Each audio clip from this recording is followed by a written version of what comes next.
Irmãos, eu cumprimento a todos com a graça e a paz de nosso Senhor Jesus, estendo esses cumprimentos também àquelas pessoas que estão nos seus lares, que o Senhor os abençoe em nome de Jesus.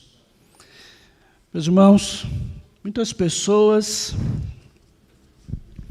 vivem ou estão vivendo uma vida sem propósito, sem sentido.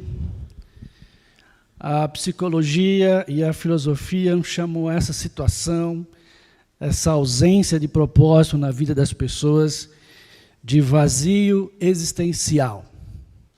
Há muitas pessoas que não encontram uma razão para a sua vida, buscam respostas e não encontram respostas para a sua vida.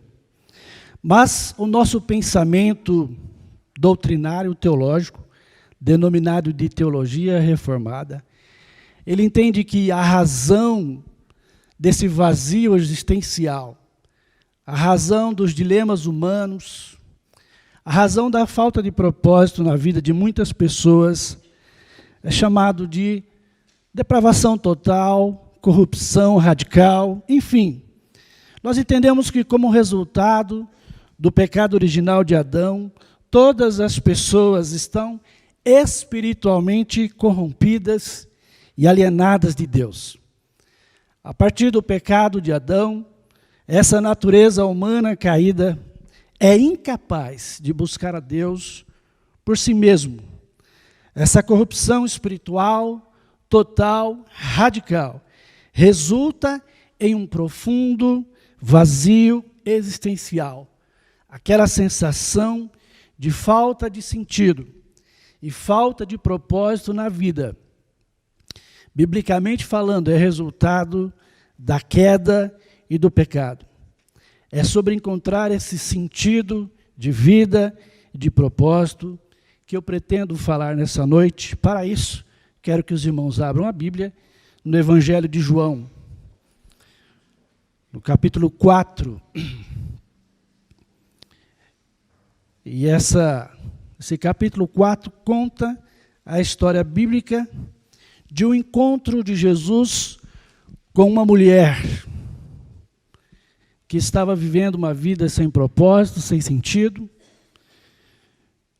e ela tentava encontrar sentido para a sua vida em relacionamentos e até mesmo na espiritualidade, até mesmo em uma adoração superficial. Mas ela só pôde encontrar sentido em sua vida depois que ela teve um encontro real com Jesus Cristo.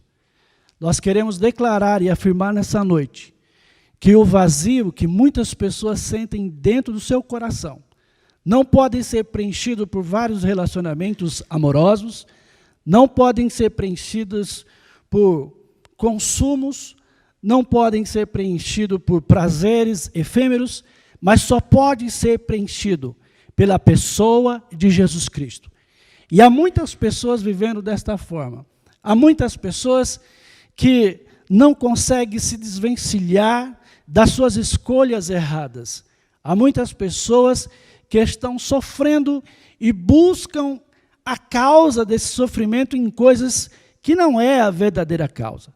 Nós queremos dizer nessa noite, declarar em nome de Jesus, que somente o Evangelho de Cristo, somente se você crer em Cristo Jesus, esse vazio que você tem dentro da sua alma, esse vazio que você amarga dentro do seu coração, dentro do seu peito, pode ser preenchido pelo fato de você crer em nosso Senhor Jesus Cristo. E eu queria compartilhar com vocês esse texto, dividindo esse texto em 4 cenas. E eu quero fazer a leitura das cenas e quero que vocês me acompanhem. A primeira cena que eu quero compartilhar com vocês é do versículo 1 até o versículo 6. E eu peço a gentileza de vocês lerem junto comigo dos versículos 1 a 6. Vamos lá?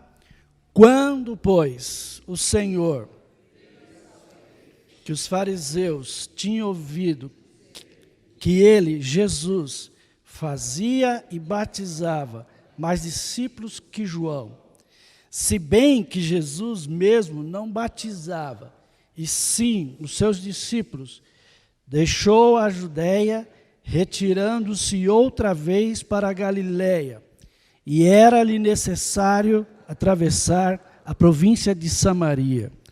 Chegou, pois, a uma cidade samaritana chamada Sicar, perto das terras que Jacó dera a seu filho José. Estava ali a fonte de Jacó. Da viagem, assentara-se Jesus junto à fonte, por volta da hora sexta. Essa é a primeira cena que eu gostaria de compartilhar com vocês. Essa primeira cena apresenta Jesus se deslocando da região da Judéia, onde ele estava pregando, onde ele estava evangelizando, onde ele estava fazendo sinais, onde ele estava ensinando, e ele sai dessa região para ir para uma outra região. Ele estava do lado sul da Palestina, e ele teria que ir para o lado norte. E no meio, entre o sul e o norte, havia uma outra região chamada Samaria. E a razão pela qual Jesus tinha que sair da Judéia e ir para a Galiléia, conforme diz os versículos 1 e 2, é porque o grupo de Jesus, o grupo de seguidores, estava aumentando cada vez mais. Muitas pessoas passaram a seguir a Jesus, e os fariseus, que eram um grupo religioso, estava meio que enciumado desse movimento de Jesus. Então Jesus, para não criar um caso, digamos assim, sem propósito, ele sai da Judéia, fugindo talvez dessa discussão que não tinha sentido para ele nesse momento, e ele vai em direção à Galiléia. Mas é interessante que o versículo 4 diz algo extremamente importante. Diz assim que era necessário atravessar a província de Samaria. A necessidade da qual o evangelista escreve aqui, que era preciso que Jesus atravessasse o povoado, a província de Samaria, não era uma necessidade geográfica. Havia outros meios, havia outros caminhos para que Jesus pudesse chegar até a Galiléia, até a região norte. Mas a necessidade da qual o evangelista aqui, o escritor, ele está dizendo para nós, era porque nesse dia, na agenda de Deus, no plano de Deus, Deus marcou nesse dia um encontro com uma pessoa. Deus marcou lá nos seus decretos eternos, um determinado dia, onde ele encontraria uma pessoa que estava amargurada, uma pessoa que estava quebrantada, uma pessoa que não tinha sentido na sua vida, uma pessoa que buscou nos relacionamentos e buscou também na religião uma forma de preencher o vazio do seu coração. Meus queridos irmãos, e aqui nós temos uma coisa importante, que o Senhor Deus sempre vai em direção dos necessitados. Ele vai aqui em direção de uma pessoa. E ele vai oferecer a essa pessoa algo inédito. Ele vai oferecer a solução para o vazio que essa pessoa sentia dentro do seu peito. E nós podemos destacar aqui que a iniciativa de salvar o homem, de salvar a mulher, de salvar a criança, de salvar o idoso, de salvar os necessitados é sempre de Deus. Porque se depender das pessoas, as pessoas se distanciam de Deus cada vez mais. Se depender das pessoas, o que elas querem, o que elas buscam, é satisfazer as paixões da sua alma, é satisfazer as paixões do seu coração, o desejo daquilo que ele quer fazer. Mas nós entendemos que o Senhor Deus aqui vai ao encontro de uma pessoa para oferecer-lhe a solução, para oferecer-lhe a saída para o vazio que ela estava enfrentando no seu coração. E eu quero fazer essa pergunta aqui e estendo àqueles que estão nos ouvindo. Você sente um vazio dentro da sua alma? Você busca respostas para os seus questionamentos e não encontra a resposta? Você não vê sentido na vida? Eu quero nessa noite dizer que Jesus Cristo é o sentido da sua vida. Jesus Cristo é a razão do seu viver. O cristianismo, as pessoas não são salvas por meditação transcendental, por hipnose, por telepatia, mas elas são salvas a partir de um encontro que elas têm com Jesus Cristo, o nosso Senhor. E foi isso que aconteceu com essa mulher. Jesus, então, ao sair da Judeia e subir em direção à Galileia, ele podia desviar o caminho, mas ele passa pela província de Samaria. E ele, cansado da sua viagem, por volta de meio-dia, conforme diz o versículo 6, ele procura um poço onde ele pudesse, talvez, beber uma água, descansar um pouco. Não tinha ninguém nesse poço. E aqui, então, eu peço que os irmãos me acompanhem na segunda cena, versículos 7 a 15. Vamos ler? Nisto veio uma mulher samaritana tirar água. Disse-lhe Jesus: dá-me de beber. Pois seus discípulos tinham ido à cidade comprar alimentos. Então lhe disse a mulher samaritana: como sendo tu judeu, pedes de beber a mim, que sou mulher samaritana?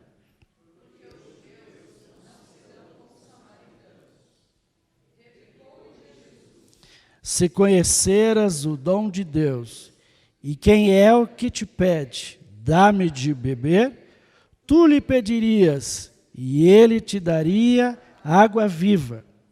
Respondeu-lhe ela: Senhor, tu não tens com que tirar, e o poço é fundo.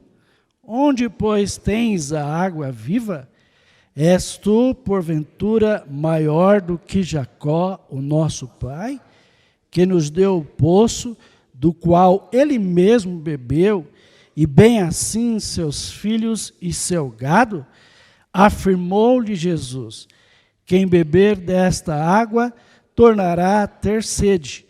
Aquele, porém, que beber da água que eu lhe der, nunca mais terá sede. Pelo contrário, a água que eu lhe der será nele uma fonte a jorrar para a vida eterna.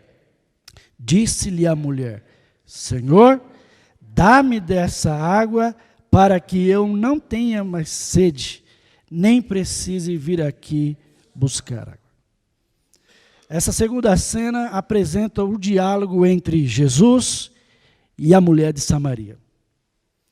Era a tarefa das mulheres buscar água para as atividades domésticas. Para essa mulher era um dia comum, como todos os outros dias. Mas para Deus não. Para Deus era o início de uma transformação, o início de uma mudança. Assim como aconteceu conosco, e assim como há de acontecer com outras pessoas, e pode ser que hoje aconteça com você. O primeiro ponto importante é que nessa conversa Jesus quebrou várias barreiras, vários obstáculos. A primeira barreira que Jesus quebra é a barreira racial. Havia uma hostilidade entre o povo judeu e o povo samaritano. O povo samaritano era uma mistura de judeu com estrangeiros. Era uma miscigenação. E isso causava tensão entre os judeus e os samaritanos. Porém, Jesus não estava se importando com essas hostilidades. Ele, então, quebra a barreira racial. Porque para Deus não há acepção de raça, de povos. Deus salva o europeu, Deus salva o americano, Deus salva o latino. Todos têm diante de Deus a oportunidade de serem salvos. A segunda barreira que Jesus quebra é a barreira social.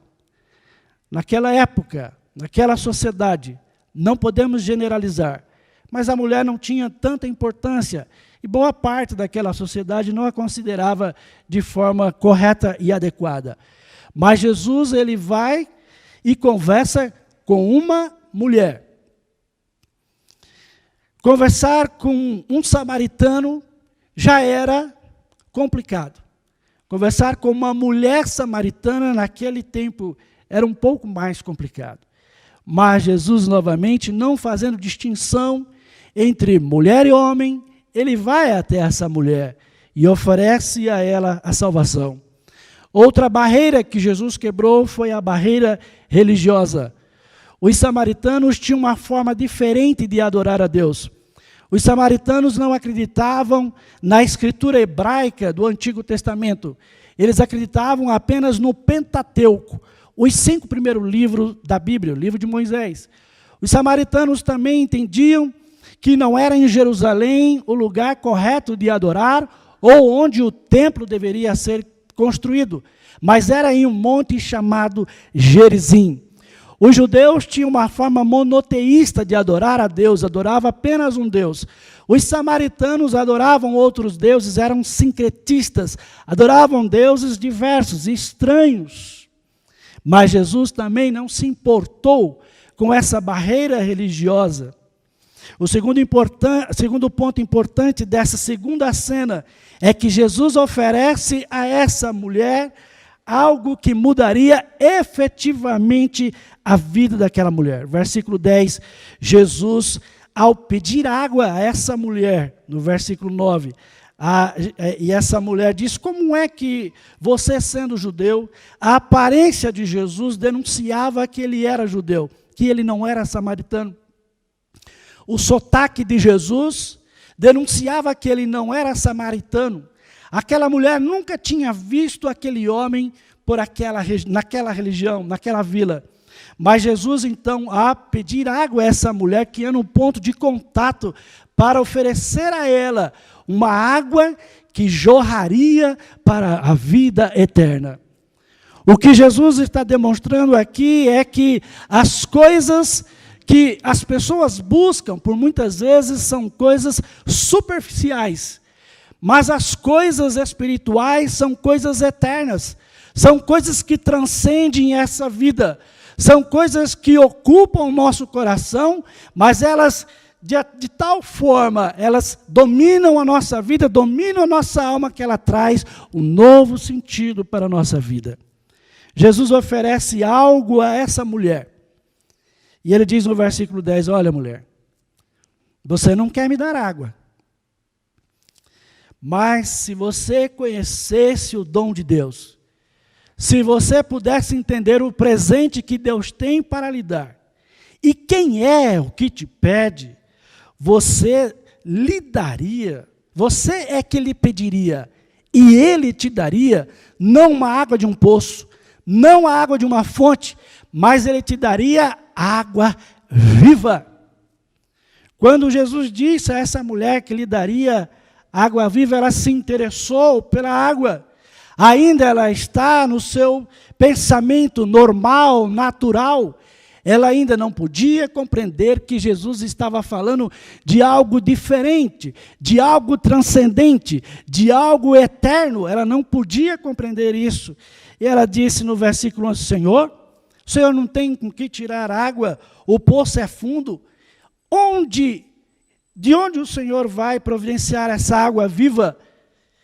E aqui, irmãos, o terceiro ponto importante é que Jesus se apresenta para essa mulher como alguém superior aos símbolos tradicionais do povo samaritano. Quando essa mulher diz o seguinte, o Senhor é porventura maior do que o nosso ancestral, do que o nosso patriarca Jacó, que nos deu o poço do qual ele mesmo bebeu, e bem assim seus filhos e seu gado? Essa mulher está dizendo que o poço para ela era um símbolo muito importante. Está dizendo que Jacó era um patriarca muito importante, mas agora ela, talvez pensando que Jesus estava sendo arrogante, ela diz, você, um simples judeu, está dizendo que você é maior do que o nosso patriarca Jacó, patriarca dos samaritanos, e que o Senhor tem uma água melhor, uma água viva, melhor do que esse poço que o nosso pai Jacó tomava água, alimentava os seus filhos e os seus gados? No versículo de número 13, Jesus disse, quem beber da água deste poço, do poço de Jacó, essa água parada, vai tornar a ter sede, no versículo 14 diz, mas aquele, porém, que beber da água que eu lhe der, nunca mais terá sede. E eu faço uma pergunta para você nessa noite, e a você que está nos assistindo. Talvez a sua alma esteja sedenta. Talvez as suas aspirações da sua vida, os seus desejos, os seus propósitos, tenham lhe causado sede. Sede de tentar conquistar aquilo que você deseja. Sede de ter respostas para o seu problema. Mas eu quero dizer, se você está com sede, Jesus Cristo é a água da vida. O que o Senhor está dizendo é que a busca daquela mulher um dia iria cessar.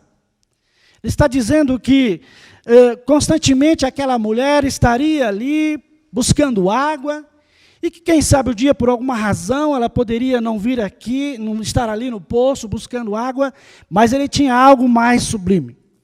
Ele tinha algo melhor do que aquilo que aquela mulher buscava. E eu quero te dizer também nessa noite, que Jesus tem algo melhor, muito superior do que aquilo que você está buscando. Quero dizer que aquilo que você tem procurado, aquilo que você tem buscado, é algo que pode ser vazio, é algo que pode ser efêmero, é algo que pode passar.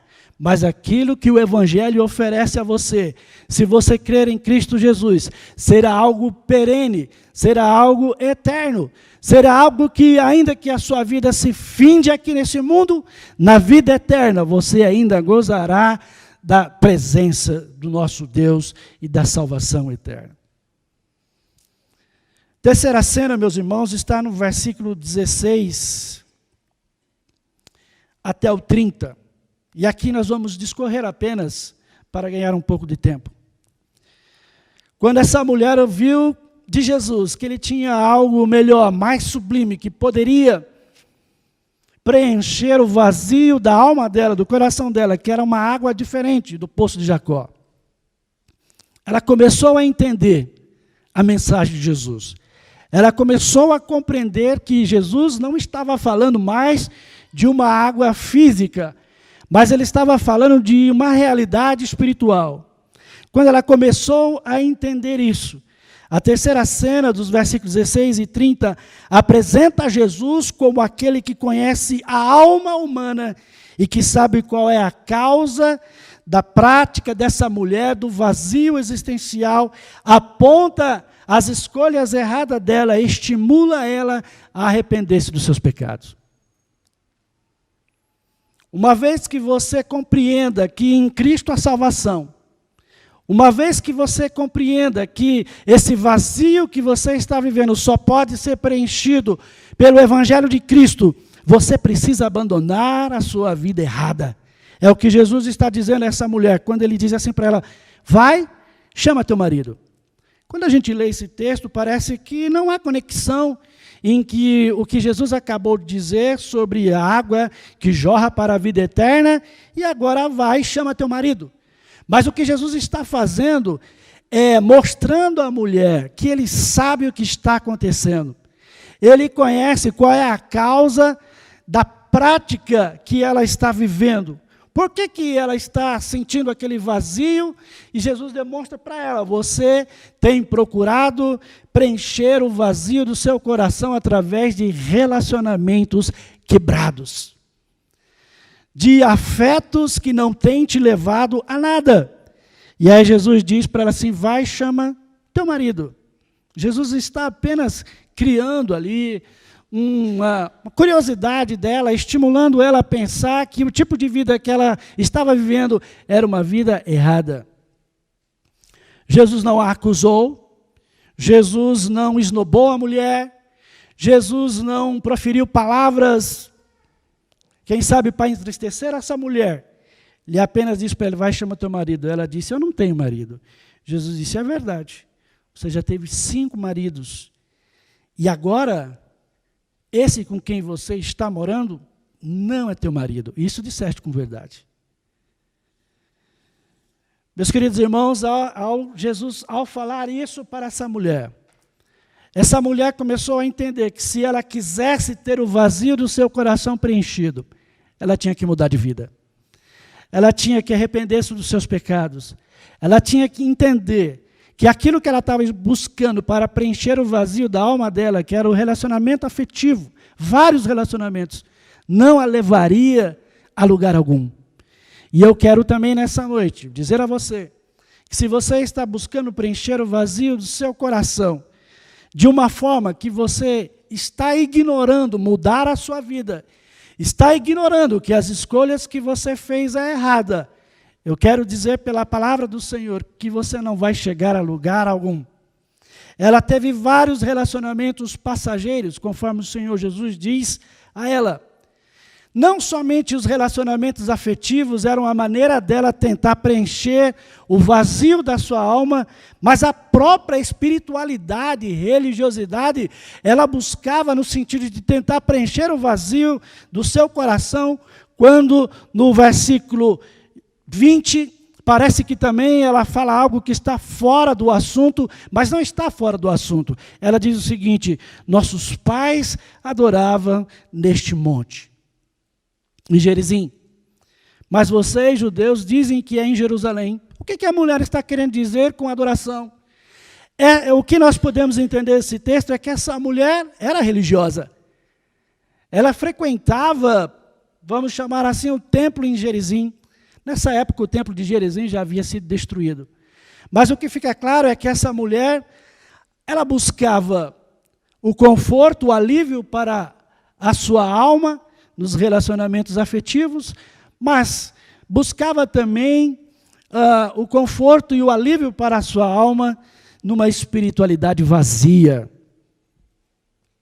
Vir à igreja não é suficiente para você preencher o vazio do seu coração. Estar aqui não é necessariamente suficiente para você ter as respostas para as suas indagações. Você precisa mudar de vida. Você precisa receber a Cristo no seu coração. Você precisa entender que as escolhas que você fez ou faz são erradas.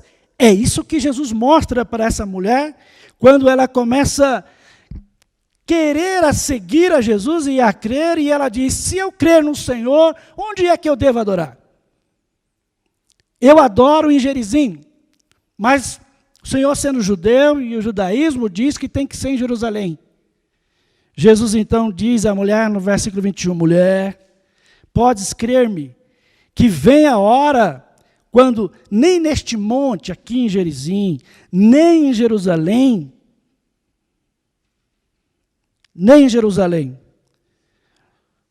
o Pai deve ser adorado. Vocês adoram o que vocês não conhecem. Nós adoramos o que conhecemos. Jesus está mostrando para essa mulher a superficialidade da sua espiritualidade. Jesus está mostrando a ela que a busca dela por um sentido espiritual, místico, não iria resolver o problema, porque não era essa a questão. E Jesus no versículo 23 diz: mas vem a hora, e já chegou, em que os verdadeiros adoradores adorarão o Pai em espírito e em verdade. Essa mulher estava preocupada com o local de adoração.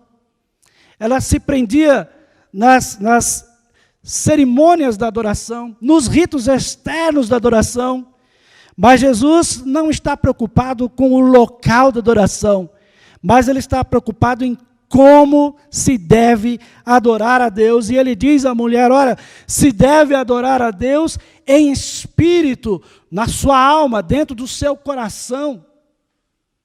E se deve adorar a Deus em verdade, ou seja, de maneira correta, de maneira adequada, conforme a verdade, e não vivendo uma vida da maneira como você está vivendo. Jesus está dizendo para ela: esse tipo de espiritualidade que você está vivendo não vai preencher o vazio da sua alma. Existe um procedimento correto e adequado de adorar a Deus. Existe um procedimento correto e adequado de sentir a graça de Deus e ser preenchido pela presença de Deus. A mulher, como se pudesse ou quisesse deixar essa decisão de adorar de forma correta ou de crer em Jesus para um futuro incerto, ela diz assim para Jesus novamente, parece que está deslocado, mas não está. Versículo 25, a mulher responde, eu sei que há de vir o Messias, num futuro há de vir o Messias, e quando ele vier, ele vai nos ensinar essas coisas espirituais, ele vai falar de realidades espirituais, e aí nós vamos compreender, e aí nós seremos salvos, e aí nós teremos a solução das nossas questões, e teremos a resposta. Jesus diz para ela, eu o sou eu, o Messias. Jesus está dizendo para ela, o Messias já veio, a solução para você está de frente a você. A solução para você é agora. A solução para você é hoje. Eu sou o Messias. Jesus se auto-revela para essa mulher como possuidor de poder, de divindade, de eternidade, de imutabilidade. Ele diz, eu sou. E para concluir, meus irmãos, a quarta cena apresenta, dos versículos 39 a 42, apresenta o resultado do trabalho eficaz de Cristo por meio do diálogo com a mulher. O versículo de número 28 diz que, depois que o Senhor Jesus disse para ela assim, eu sou o Messias que você está esperando, eu que falo contigo, hoje você pode ter uma mudança de vida. No versículo 28, parece que essa palavra de Jesus chocou o peito dessa mulher, o coração dela, de uma forma tão forte, que ela deixou o seu cântaro. Versículo 28. Foi para o povoado, para a vila, para a cidade, e disse às pessoas que estavam ali, vinde comigo, vede um homem que me disse, tudo quanto tenho feito, será este, porventura, o Cristo? Ela não deu água para Jesus, parece que Jesus não bebeu água, e talvez ela também não tenha tirado água. Mas o fato é que o coração dela agora estava mudado. O fato é que aquele vazio que ela sentia quando ela teve o primeiro encontro com esse homem, agora parece que ela já está melhor, ela já está entendendo as questões da sua vida, ela sabe que ela precisa arrepender-se dos seus pecados, ter boas escolhas e aceitar a Cristo como seu Salvador. Por causa do testemunho dessa mulher, por causa da transformação que o Senhor operou na vida dessa mulher, no coração dela, por aquilo que o Senhor trouxe à vida dela, a Bíblia diz no versículo 39 a 42, essa última cena, que muitos samaritanos, muitas pessoas daquela cidade creram nele, em Jesus, em virtude do testemunho da mulher, que anunciara, ele me disse tudo quanto tenho feito, ele conheceu a minha vida, ele não é samaritano, ele é desconhecido, mas tudo o que ele falou é o que realmente estava acontecendo na minha vida. Vindo, pois, os samaritanos, versículo 40, ter com Jesus, pediam-lhe que permanecesse com eles, e Jesus ficou com esse povo depreciado, com esse povo que era um povo que não era bem aceito pelos judeus. Jesus era um judeu, com esse povo que era escanteado, com esse povo que não tinha esperança, com esse povo onde a luz do evangelho não brilhava. Jesus ficou com ele 2 dias, e o versículo 41 diz que muitos outros samaritanos creram em Cristo por causa da palavra de Cristo, pela sua palavra, pelos seus ensinamentos, por aquilo que ele dizia. E eles diziam à mulher, já não é agora pelo teu testemunho, já não é mais agora pelo que você disse, já não é mais agora por aquilo que o próprio Cristo disse a respeito da sua vida. Ele desvendou aquilo que acontecia na sua vida. Já não é por causa disso mais que nós cremos, mas porque nós mesmos temos ouvido e sabemos que este é verdadeiramente o Salvador do mundo. Ele já não é mais o Salvador apenas dos judeus. Ele não é apenas o Salvador da Judéia ou da Galileia, mas Ele é o Salvador dos samaritanos, Ele é o Salvador de todo mundo, e Ele continua ainda salvando pessoas em todo o mundo. Talvez hoje o Senhor tenha marcado um encontro com você. Talvez você não esteja nem aqui dentro, ou talvez esteja. Mas, se o Senhor marcou um encontro contigo, você abra o seu coração, creia nele, arrependa-se dos seus pecados, mude de vida. Saiba que esse vazio existencial que você tem dentro do seu coração não pode ser preenchido por prazeres, não pode ser preenchido por práticas místicas, não pode ser preenchido nem simplesmente pelo fato do seu corpo estar aqui e a sua mente não estar em outro lugar, mas pode ser preenchido pelo Evangelho de Cristo, pode ser preenchido pela presença de nosso Senhor e Salvador Jesus Cristo. Que essa palavra da Escritura Sagrada toque no seu coração, mude a sua mente e faça você entender que não existe outra saída para você, a não ser você crer em Cristo. Do contrário, você continuará vivendo uma vida vazia. Do contrário, você continuará buscando respostas e não terá essas respostas. Do contrário, você estará vivendo uma vida sem sentido, sem propósito.